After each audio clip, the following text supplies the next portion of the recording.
ఈరోజు కథ నా నువ్వు నేను రచించిన వారు వలజ గారు. ఎందుకంటే ఆ ఇల్లు మా ఊర్లో ఉన్న దానికంటే ఇంకా చాలా పెద్దగా ఉంది అని చెప్పేదానికంటే దాని ఇంటీరియర్ డిజైన్స్ ఆసం అంతే. నిజంగా సీఈఓలంటే పెద్ద పెద్ద బంగ్లాలో ఒక్కొక్క మ్యాన్షన్లో ఉంటారని ఎక్స్పెక్ట్ చేశాను, కానీ విరాటిలో తన సింప్లిసిటీని చూపించేలాగా సింపుల్ ప్లస్ ఎలిగెంట్గా డిజైన్ చేసి ఉంటాడని ఎక్స్పెక్ట్ అస్సలు చేయలేదు. ఒక బుజ్జి విల్లా, 1/2 కిలోమీటర్ డిస్టెన్స్లో గేటు, అటు సైడ్ ఇటు సైడ్ గార్డెన్, మధ్యలో బండలు పరిచి ఉన్న ప్లేస్, వాకింగ్కి గార్డెన్లో జాగింగ్ ట్రాక్ ప్లస్ పూజకి కావలసిన పూలు ఉండే చెట్లు, దాని పక్కనే ఉయ్యాలో. బహుశా ఇది నాతో పెళ్ళయ్యాక లేదా ఎంగేజ్మెంట్ అయిన తర్వాత. No bedrooms, only hall, kitchen, puja room and dining place మాత్రమే ఉంది. ఫస్ట్ ఫ్లోర్లో 3 బెడ్రూమ్స్ ఉన్నాయి అండ్ సెకండ్ ఫ్లోర్లో ఒక మాస్టర్ బెడ్రూమ్ ఉంది. ఎంతలా అంటే హాఫ్ ఆఫ్ ద హౌస్ అవే కబ్జా చేసేలాగా. ఇక మిగిలిన ప్లేసెస్లో జిమ్ రూమ్ అవన్నీ ఉన్నాయి అన్నాడు. ఇక టెర్రస్, ఫైనల్గా అందులో ఏముంది అని నాకు ఎక్సైట్మెంట్ పెరిగిపోతుంటే చెప్పడం లేదు. మీరు పొరపడేరు, ఇవన్నీ నేనేమి ఎక్కి చూడలేదు. విరాట్నే చెప్పాడు. బయట మాత్రమే నేను చూసి మీకు చెప్తున్నాను, కానీ ఆ ఇంటికి ఉన్న కలర్స్ కానీ ఫర్నిచర్ కానీ వావ్ అంతే. అసలు నేను మాటల్లోనే ఎక్స్ప్లెయిన్ చేయలేను. ఆ ఇంటిని చూస్తే తెలిసిపోతుంది మా విరాట్ టేస్ట్ ఎలా ఉంటుందో. ఆఫ్ కోర్స్ మీరు మిగతావి చూడనవసరం లేదు, నన్ను చూస్తేనే మా ఆయన గారి టేస్ట్ ఎంత బెస్టో అర్థమైపోతుంది. సో సారీ, నెక్స్ట్ టైం ఏం జరిగిందో మీకు చెప్పలేకపోతున్నాను, ఎందుకంటే ఈరోజు అంతా మా ఇంటి గురించి చెప్పటమే సరిపోయింది కదా. అత్తయ్య, ఇద్దరికి హారతి ఇచ్చాక కుడికాలు లోపల పెట్టి నేను విరాట్ ఇంట్లోకి వెళ్ళిపోయాను. హాల్లో అయితే ఇది నిజంగా బెడ్నా లేక దీవానా సోఫానా అని భ్రమపరిచేలాగా ఉంది ఫర్నిచర్. నేనైతే ఆశ్చర్యంగా విరాట్ వంకనే చూస్తున్నాను. నైట్ అయిపోవడంతో అందరూ అలసిపోయి ఉంటారని మమ్మీ మీరేం ప్రిపేర్ చేయకండి, నేను అందరికీ ఆర్డర్ చేస్తానంటూ విరాట్ చెప్తే నాకు కాసేపు పడుకోవాలనుంది అని చెప్పాను నేను. మన రూమ్ 3rd ఫ్లోర్లో ఉంది, సో తినేసాక ఒకేసారి వెళ్దామని చెప్పి విరాట్ ఆయన గారు మాత్రం రూమ్కి వెళ్ళి ఫ్రెష్ అయిపోయాడు. మిగతా వాళ్ళందరూ నన్ను హాల్లో ఒక్కదాన్ని వదిలేసి వెళ్ళిపోయారు. ఇప్పుడు నేనేం చేయాలి అంటూ గుర్రుగా కాకుండా వైఫ్గా ఉన్న నేను కొంచెం లెఫ్ట్ టర్న్ తీసుకున్నాను. ఎందుకంటే కిచెన్ అక్కడే ఉంది కాబట్టి ఒకసారి అది ఎలా ఉందో చూద్దామనుకొని వెళ్ళాను. నేను బేసిక్గా నాకు వంట రాదు, కానీ ఎప్పటికైనా వంట నేర్చుకొని అక్కడ రాజ్యం వెళ్ళవలసిన రాణిని నేనే కదా. కాబట్టి ఫస్ట్ కిచెన్లోకి వెళ్ళాను. బాగుంది, వైట్ అండ్ బ్రౌన్ కాంబినేషన్లో డబ్బాలన్నీ బయటకు రాకుండా, గ్యాస్ బండ మీద పిచ్చి పిచ్చిగా ఏమీ లేకుండా, మిడిల్లో కుదిరితే అక్కడ కూర్చొని తినటానికేమో.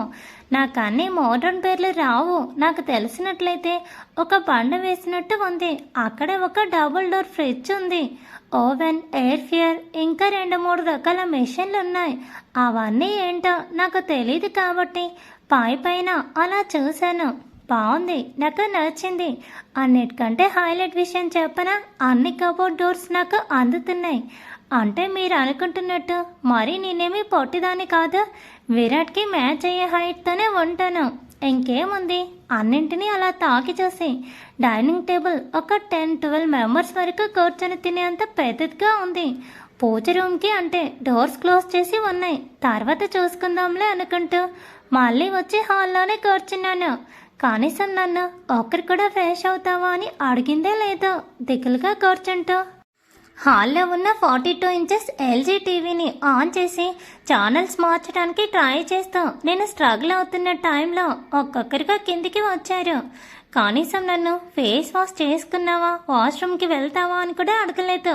మా సునీత కానీ విరాట్ కానీ ఇటువైపు వాష్రూమ్ ఉంది, వెళ్ళి యూజ్ చేసుకో అని ఆయన గారు చెప్పేంత వరకు తెలీదు నాకు అది ఉందని. సరే అంటూ తాళాడించి వెళ్ళి కాళ్ళు చేతులు కడుక్కొని వచ్చేసరికి ఫుడ్ కూడా డెలివరీ అయిపోయి ఉంది.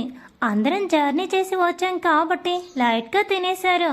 నేను లెస్ స్పైస్తో ఉన్న సంథింగ్ ఏదో ఫ్రైడ్ రైస్ తిన్నాను. మా ఆయన గారి ఆర్డర్ ప్రకారం 2 జంటలు 2 రూమ్స్కి వెళ్ళిపోతే హాల్లో మేమిద్దరం మాత్రమే మిగిలాం. అప్పటికే విరాట్ టీషర్ట్ నైట్ రాక్లో అన్నాడు. నేను మాత్రం ఆ 3 పీస్ కుర్తా సెట్లో చున్నీ ఎగేసుకోలేక ఉంటే విరాట్ నా వైపు అడుగులు వేసి సడన్గా నన్ను తన 2 చేతుల్లోకి ఎత్తుకొని స్టెప్ ఎక్కడం స్టార్ట్ చేశాడు. ఎక్కడికి అంటూ నేను అడుగుతుంటే ఎక్కడికో తర్వాత చెప్తాను, ఇంట్లో పేరెంట్స్ ఉన్న రోజులు కొంచెం నువ్వు బుద్ధిగా ఉండి నన్ను బుద్ధిగా ఉంచు అంటూ నన్ను సెకండ్ ఫ్లోర్లోని ఇంకో రూమ్కి తీసుకొని వెళ్ళి భుజం మీద చోర్ని లాగేశాడు విరాట్. ఓయ్ ఏంటి అంటూ నేను సిగ్గుపడదామని ఎక్స్పెక్ట్ చేసేలోపు నాకు వాస్తవం అవగతమైంది. అదేంటంటే చొన్నీ లాగేసిన భుజం మీదే టవల్ వేసి వెళ్ళి స్నానం చేసిరా, ఏమైనా ఇబ్బంది ఉంటే నన్ను పిలువు అని చెప్పి పంపించాడు విరాట్. స్నానానికి పంపటానికి ఇంత సీన్ చేయాలా అని అనుకుంటూ టవల్ ఒకటిస్తే సరిపోదు మిస్టర్ విరాట్ వర్మ, టవల్తో పాటు నైట్ డ్రెస్ నైట్నో ఇస్తే దాన్ని వేసుకొని వస్తాము, నైట్ అంతా ఈ టవల్ చుట్టుకొని పడుకోలేము కదా అంటూ నేను వెకిరింతగా అంటూ ఉంటే చాలా సరదాగా ఉంది అలా వండాలని. ఇది ఇచ్చినోన్ని అది ఇవ్వనా, ఫస్ట్ వెళ్ళి స్నానం చేసిరా అంటే కొంచెం గట్టిగా ఆయన చెప్పేసరికి ఇంకేం చేస్తాం, అందుకే వెళ్ళి శుభ్రంగా గీజర్ ఆన్ చేసుకుని వేడివేడి నీళ్ళతో స్నానం చేసి కాస్త మైండ్ ఫ్రెష్ బాడీ రీఫ్రెష్ అయ్యాక బయటికి వచ్చేసరికి మా ఆయన గారు కనిపించలేదు. కానీ బెడ్ మీద మాత్రం నా నైట్ డ్రెస్ ఉంది. ప్రజెంట్ మనకు దానితోనే అవసరం ఉంది కాబట్టి శుభ్రంగా దాన్ని వేసుకొని బెడ్ ఎక్కేసాను. వావ్ పండు, ఇదే కరెక్ట్ సమయం, నువ్వు ఇప్పుడు విరాట్ రూమ్లో లేడు కాబట్టి అతను వచ్చేసరికి నిద్రపోయినట్టే యాక్ట్ చేసావంటే ఈ పూట నీకు ఆ చేదు టాబ్లెట్స్ వేసుకునే బాధ తప్పుతుంది, ఓకేనా, డన్ అంటూ నా మైండ్ నాకు ఒక ఐడియా ఇచ్చేసరికి వెంటనే అమలు చేస్తూ పడుకుండిపోయాను నేను. కానీ ఏముంది, 10 నిమిషాల తర్వాత మా ఆయన ఒక చేతిలో టాబ్లెట్స్ ఇంకో చేతిలో వాటర్ గ్లాస్ తెచ్చి నా ముందు నిలబడుతూ పడిన సెకలు చేసిన ఓవరాక్షన్లో చాలు గాని గమ్మున లేచి టాబ్లెట్ వేసుకునేసరికి ప్లాన్ ఆటర్ ఫ్లాప్ అయింది అనుకుంటూ ఆ చేదు మాత్రల్ని వేమన గారి పద్యం తినక తినగా వేమో తీయనుండు అన్నదాన్ని గుర్తు తెచ్చుకొని మరీ మింగేశాను. పాపం విరాట్కి ఆ రోజు ఏం వర్క్ లేదేమో నా పక్కన వచ్చి పడుకునేసరికి మధ్యలో 5 నిమిషాల ఖాళీ ఉన్నా నేను ఆ గ్యాప్ని కూడా ఫిల్అప్ చేసేస్తూ విరాట్ చేతి మీద తల పెట్టుకుని ఒక చెయ్యి అతని నడుం చుట్టూ వేసి విరాట్ ముఖంలోకి చూస్తూ ఉన్నాను. నా తల కింద ఉన్న చేత్తోనే భుజం మీద చోకొడుతూ ఇంకో చేత్తో నా తలని నిమురుతూ హ్యాపీనా, ఇప్పుడు నా ఇంట్లో నా వైఫ్గా ఇక్కడ ఉన్నావంటూ విరాట్ అడుగుతూ ఉంటే చాలా అంటే చాలా హ్యాపీగా ఉన్నాను. I love you so much అంటూ విరాట్ బుగ్గకి మొద్దులు ఆపకుండా పెడుతూనే ఉన్నాను నేను. అసలే మా ఆయన వైట్ కలర్లో ఉంటాడు కదా, రెడ్డిష్ వరకు ముద్దులు పెట్టి వదిలి పడుకుంటూ విరాట్ ఈ హౌస్ మొత్తం నీ టేస్ట్కి తగ్గట్టు కట్టించుకున్నావు, ఎన్ని రోజులైంది కట్టి అని అడిగాను. బేసిక్గా అమ్మాయిల ఆలోచనలు ఎలా ఉంటాయో నాలో అవి నిద్ర మేల్కున్నాయి కాబట్టి కట్టి అంటే 2 ఇయర్స్ అవుతుంది, నా టేస్ట్కి తగ్గట్టు అంటే అలా ఏం లేదు కానీ మనకి కంఫర్ట్ ఉండేలాగా కట్టించా అంతే అన్నాడు విరాట్.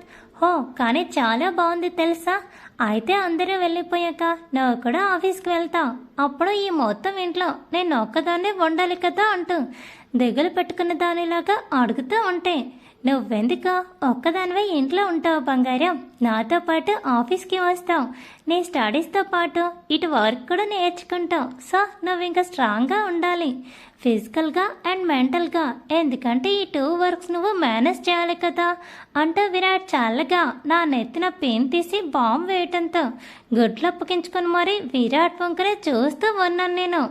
అట్లుంటది మా విరాట్ తోటి, ఏంటి ఊరికే పండును పిలుచుకొని ఆమెను గౌరవం చేస్తూ ఉంటాడు అనుకుంటున్నారా ఏంటి, అంత లేదమ్మా, అక్కడ సీఈఓ, మరి సీఈఓ వైఫ్ అంటే ఎలా ఉండాలి కమింగ్ ఎపిసోడ్స్లో చూద్దరులేండి.